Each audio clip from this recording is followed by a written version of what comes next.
Japan technology, نظم و ضبط اور ترقی کا وہ ملک جہاں جینا ہر انسان کی خواہش ہے۔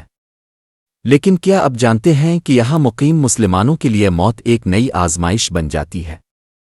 جی ہاں، ایک ایسا سنگین مسئلہ جس کا سامنا جاپان میں بسنے والی پوری مسلم کمیونٹی کو ہے، اور وہ مسئلہ ہے میت کی تدفین، جو جاپان جیسے ملک میں ایک بہت بڑی مشکل بن چکی ہے۔ ایک ایسے ملک میں جہاں 99% مردوں کو جلایا جاتا ہے، وہاں ایک مسلمان کی یہ آخری خواہش کہ اسے اسلامی طریقے سے دفن کیا جائے آہستہ آہستہ ایک ناممکن خواب بنتی جا رہی ہے۔ آج جاپان میں مقیم مسلم کمیونٹی جس اذیت اور کرب سے گزر رہی ہے، وہ محض زمین کی کمی کا مسئلہ نہیں، بلکہ یہ عقیدے کی بقا، شناخت کے تحفظ اور مذہبی آزادی کی ایک خاموش مگر گہری جدوجہد ہے۔ آخر مسئلہ کیا ہے؟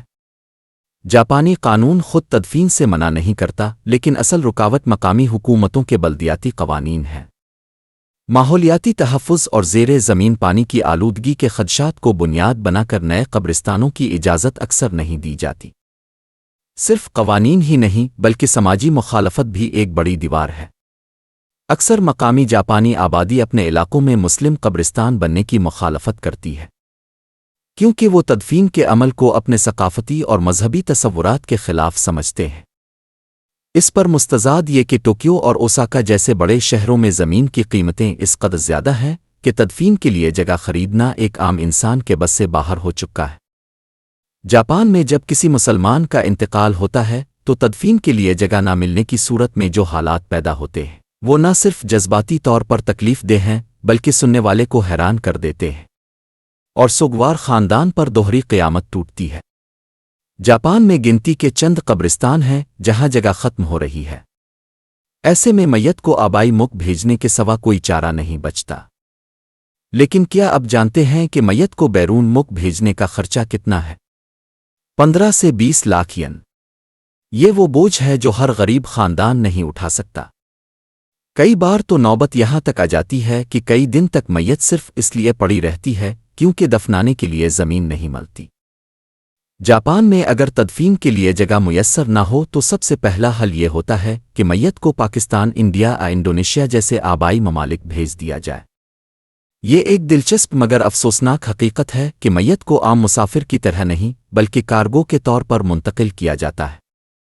اس مقصد کے لیے ایک خاص قسم کا ایئر ٹائٹ تابوت تیار کیا جاتا ہے۔ اس پورے عمل پر 15 سے 20 لاکھ ین خرچ آتا ہے، جو پاکستانی کرنسی میں تقریباً 30 سے 40 لاکھ روپے بنتا ہے۔ اگر خاندان یہ خرچ برداشت نہ کر سکے تو اکثر مقامی مساجد میں چندہ جمع کیا جاتا ہے۔ اگر کوئی خاندان میت کو جاپان ہی میں دفنانا چاہے تو انہیں ٹوکیو یا اوساکا جیسے بڑے شہروں سے سینکڑوں کلومیٹر دور ان علاقوں کا رخ کرنا پڑتا ہے جہاں صرف ایک یا دو قبرستان تدفین کی اجازت دیتے ہیں۔ اس عمل میں سب سے بڑی مشکل یہ پیش آتی ہے کہ میت کو ایمبولینس یا نجی گاڑی کے ذریعے 7 سے 8 گھنٹے کا طویل سفر کروا کر دور دراز اور پہاڑی علاقوں تک لے جانا پڑتا ہے۔ ایسی صورت میں لواحقین کے لیے وہاں بار بار فاتحہ کے لیے جانا تقریباً ناممکن ہو جاتا ہے، جس سے ان کے غم میں مزید اضافہ ہو جاتا ہے۔ قبرستان میں جگہ حاصل کرنے کے لیے قانونی کاغذی کارروائی مکمل کرنے اور مقامی لوگوں کی رضامندی حاصل کرنے میں کئی دن لگ جاتے ہیں۔ اس کا سب سے دردناک پہلو یہ ہے کہ جب تک تدفین کے لیے جگہ کا حتمی فیصلہ نہیں ہو جاتا، میت کو ہسپتال یا نجی سرد خانوں میں رکھنا پڑتا ہے۔ ان سرد خانوں کا روزانہ کرایہ ہزاروں ین ہوتا ہے، جو پہلے ہی غم زدہ خاندان پر ایک اضافی مالی اور جذباتی بوجھ بن جاتا ہے۔